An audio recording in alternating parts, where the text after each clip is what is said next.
I'm on to y'all. I'm on to y'all. I feel like I know that these last two episodes are going to go in one of four directions here. So I'm not going to talk all about episode 10 and spoilers and all of that kind of shit. There's moments that I'm going to mention because of these predictions, but let me just say this.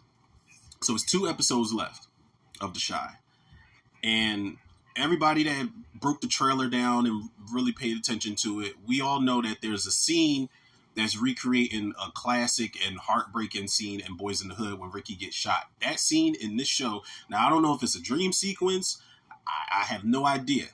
But Bakari's in the alleyway, red car pulls up to him, Jake's screaming at him for him to run or whatever he's screaming, and Bakari's running, and that's all we see.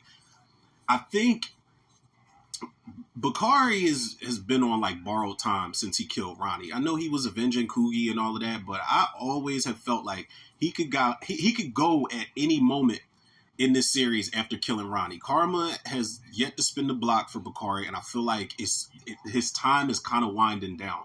Especially after he wrote his memoirs and all of that. I think his story is going to be told. They'll turn it into a movie. He'll be known as one of those Chicago kids who got killed in the show that really was on the brink of becoming something great, but he just never got the chance to because he just couldn't shake the street shit, especially because he's about to snitch. Now, spoiler alert, I will say this. Alicia is on his ass because her and Detective Toussaint had a little conversation, and she was like, yeah, Bakari's DNA was found outside of your house the night that your son was murdered. And Lynn Winfield gave him that Brandy Webb eye from Thin Line Between Love and Hate, and she's just like, listen, she's like, you better tell me. She's like, yo, you better tell me who killed my son or I will kill you and bury you in my backyard. Like, she's not playing with that boy. She didn't cut that motherfucker's college funds off and everything. She's not playing.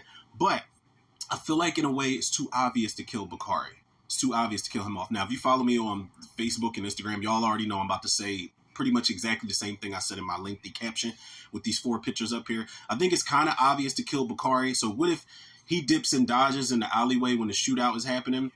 What if Jake gets hit? That's bad. Listen, once Emmett got shot, I feel like anybody can get hit at this point. Anybody can get killed. I don't know. I'm just saying. It's just a prediction. Jake might get hit, and that might force Trig, and not Victor.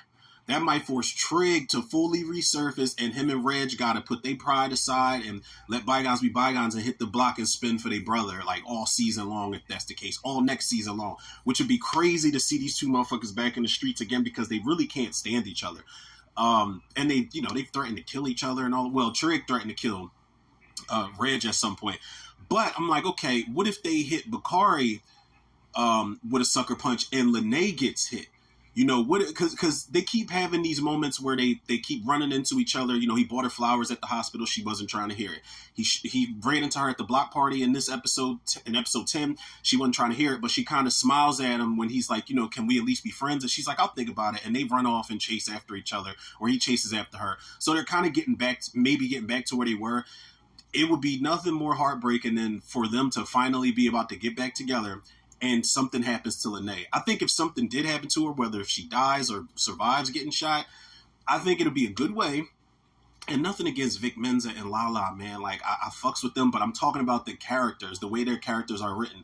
If something happens to Lene, it's a good way to write them the fuck off this show. Go ahead. Oh, we don't want to be in Chicago anymore. We moving my sister out of here. Bakari, say your goodbyes, and have a little sad montage when she's driving away and waving, Crooklyn style out the window. Get them off the show if Lene gets shot, if she survives, if she dies, whatever case may be. But that's going to hit Bakari hard. He going to want to spin for her, too. He going to hit the block hard for her. But then I was like, wait, hold on. Kenya. Like, Kenya is this... You know how these chicks love gangster niggas and... they just... Like, they have no fucking street knowledge whatsoever, but they love being with street dudes and getting into it. Kenya... was holding a gun, or she was hiding a gun in her drawer that her parents found, Pastor Zeke and the wife. I like the fact that they're rekindling their shit too. I hate that he's using her as a rebound kind of because Sarah just bounced on him, but whatever. That's neither here nor there. But Kenya's got this moment where she's talking to Papa, and she's like, "Don't you think it's too late to have like a a block party for people to put the guns down?" And Papa's like, he has his holy moment where it kind of brings me back to who he was in the earlier seasons when I actually liked his character. He says, "I'd rather, when my life is over," he said, "I'd rather be the person that I want to look back and be the person that stood by and did something instead of the person that sat back and did nothing." Something along the lines of that. And she says something to him that I think is a metaphor for what might happen to her. She says that, "No, I'm the girl." She said, "No, I'm the girl in the crowd screaming and crying because she's too scared to move." And I'm like, okay, like I kind of get what she's saying about her not wanting to get too involved in all of this shit. But I think that's a metaphor for if this shootout actually happens and she's in the mix, because it looks like it's in Smokey's, the same alleyway that Ronnie got killed, that Bakari killed Ronnie in Smokey's, not the parking lot, but the alleyway outside of Smokey's. And I remember Lala's character Dom telling Keisha, Kenya's back in town. I'll see if she wants to help, if she wants to come back and work at Smokey's. So she's there and she's in that alleyway for some reason. I don't know, taking out trash, whatever the fuck. She might catch a stray and she might get murked off, all because she is that kid who's standing there crying, screaming, afraid to move. Like, that's going to hit Pastor Zeke hard. That's going to hit Papa hard. That's going to hit her mom hard. Her grandma, Felicia Rashad, plays the grandmom. She's great in the show. Like, I'm telling y'all, man, mark my words. I think it's going to be one of these four characters that's going to get shot and get seriously injured or die by the end of this season, man. And I don't know. Like I said, Bakari's too obvious, but he can go at any moment, especially with the info he's about to give up to Alicia. But something about Kenya is just screaming her days are numbered on this show.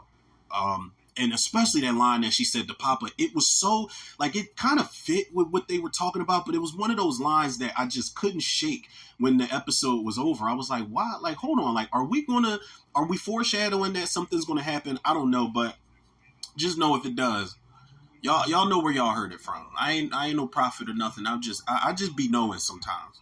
Sometimes. It's like when season 3 came along and the guy that kidnapped Keisha, he pops up 2 times randomly throughout the season. He pops up when he's jogging and Emmett's like, "Yo, Joe, you seen this girl?" And he's just like, and then he puts his earbuds back in. Then he shows up at Smokey's when Kevin socks the shit out that dude and was like, "That's my sister, homie," because they were talking shit about Keisha. He puts money in the little, donation thing for Keisha. He's like, "Stay up, bro." I was like, they keep showing you for no reason at all, sir. I said, I think he's the one that kidnapped Keisha. And lo and behold, I just be knowing stuff sometimes. That's all.